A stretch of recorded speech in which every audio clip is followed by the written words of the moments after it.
भक्ति की अग्नि परीक्षा है और इस अग्नि परीक्षा को भक्तों को सफल तरीके से पार कराने के लिए जिला प्रशासन ने पूरी तरह से तैयारी की है, पुख्ता तैयारी की है। हमारे साथ इस वक्त देवघर के जिला अधिकारी हैं नमन प्रियेश लकड़ा जी। हम इनसे जानना चाहते हैं कि सर इस दफे जो इंतजाम किए गए हैं तकनीकी तौर पर काफ़ी उन्नत तकनीक का इस्तेमाल किया गया है, क्या क्या है, कैसे है और रास्ते में उनको और क्या इंतजाम किए जा रहे हैं। सभी को नमस्कार और जोहार। आज हम लोग यहाँ पे बिहार झारखंड के बॉर्डर कुंभा बॉर्डर में अभी यहाँ पे खड़े हैं और यहीं से विधिवत राजकीय श्रावणी मेला 2025 का उद्घाटन किया गया है। हम लोग इस बार तकनीक का इस्तेमाल तो कर ही रहे हैं, लेकिन साथ ही इसमें हम लोगों को ये नहीं भूलना चाहिए कि ह्यूमन इंटरवेंशन भी बहुत ज़रूरी है। तकनीक के प्रयोग यानी कि AI चैटबॉट, जिससे कि लोग सर्च कर सकते हैं जो भी सुविधा उनको चाहिए।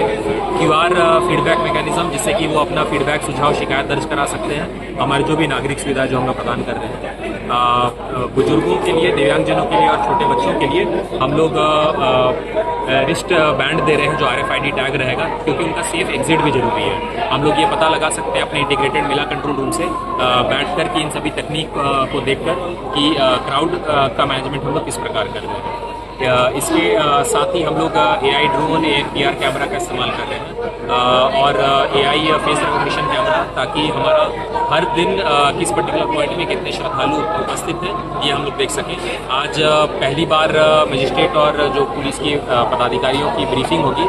ये ब्रीफिंग हम लोग लगातार करेंगे, साप्ताहिक तो एक शेड्यूल्ड है ही, उसके साथ में हम लोग जाकर ऑन द स्पॉट भी ब्रीफिंग करेंगे, क्योंकि तकनीक का इस्तेमाल हम तब बेहतर कर सकते हैं जब हमारा जो मानव बल और मानव संसाधन है उसका बेहतर इस्तेमाल कर सकें। सर एक चीज़ देखा गया है अक्सर कि जब श्रद्धालु आते हैं बाबा मंदिर के प्रांगण तक भी पहुंचते हैं, काफ़ी तकलीफ होती है, लेकिन वहां वो अंदर जाकर अर्घा में जलार्पण नहीं कर सकते हैं, तो कहीं ना कहीं उनकी आस्था को चोट पहुंचती है और वो बाह्य अर्घा में वो जलार्पण कर देते हैं। तो क्या इस दफे कुछ इस तरह का इंतजाम होगा कि वो वहां तक पहुंच सके और उनकी जो आस्था है वो पूर्ण हो सके? देखिए, इसमें सबसे ज़्यादा प्रबंधन मायने रखता है, चाहे वो समय का प्रबंधन हो, चाहे मानव संसाधन का प्रबंधन हो। हम लोगों ने इस बार वर्कआउट किया है कि शहर में जब एंट्री करते हैं तो अलग अलग जो हमारे डाइवर्जन पॉइंट्स बनाए हुए हैं, भीड़ को देखते हुए अलग अलग होल्डिंग पॉइंट्स बनाए हुए हैं, तो किस पर्टिकुलर होल्डिंग पॉइंट से दूसरे होल्डिंग पॉइंट में पहुंचने के लिए कितना समय की जरूरत है, उसी हिसाब से हम लोग श्रद्धालुओं को एक जगह से दूसरे जगह के लिए हम लोग उनको जाने के लिए फैसिलिटेट करेंगे।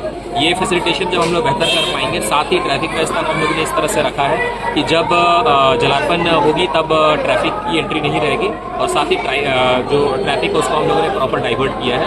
हम लोगों ने ये पर्टिकुलर कैलकुलेट किया है कि 1 मिनट में कितने श्रद्धालु जो हैं वो एंटर कर सकते हैं और जलार्पण कर सकते हैं। तो मुझे पूरा विश्वास है कि इन सभी समय को और हमारे जो फोर्स ऑफ स्टेट के बेहतर प्रबंधन को अगर हम लोग करेंगे तो श्रद्धालु जो पूर्व के वर्षों से हम लोग जिस तरह से अर्घा और जलाभिषेक कराते हैं वो हम लोग बेहतर करा पाएंगे। साथ ही सोमवार और रविवार को चूंकि ज़्यादा संख्या में श्रद्धालु आते हैं सोमवारी होने के कारण, तो उस दिन भी हम लोग इसका बेहतर मैनेजमेंट करेंगे। और जैसे कि सभी को पता है कि आउट ऑफ टर्न पूजा या VVIP पूजा ये बंद है, और साथ ही जो शीघ्र दर्शनम है वो भी संडे और मंडे को बंद है, ताकि जो हमारे आम श्रद्धालु हैं उनको हम लोग बेटर केटर कर सकें। और प्रॉपर क्यू मैनेजमेंट भी हम लोग करेंगे। इंद्रवर्षा तो कांवरिया पथ में है ही, जहाँ पे हम लोग खड़े यहाँ से शुरू होकर मंदिर के क्यू कॉम्प्लेक्स तक। साथ ही मिस्ट कूलिंग है, AC, पंखा, लाइट को और भी दुरुस्त कराया जा चुका है ताकि लोगों को किसी प्रकार की असुविधा ना हो। जी बिल्कुल।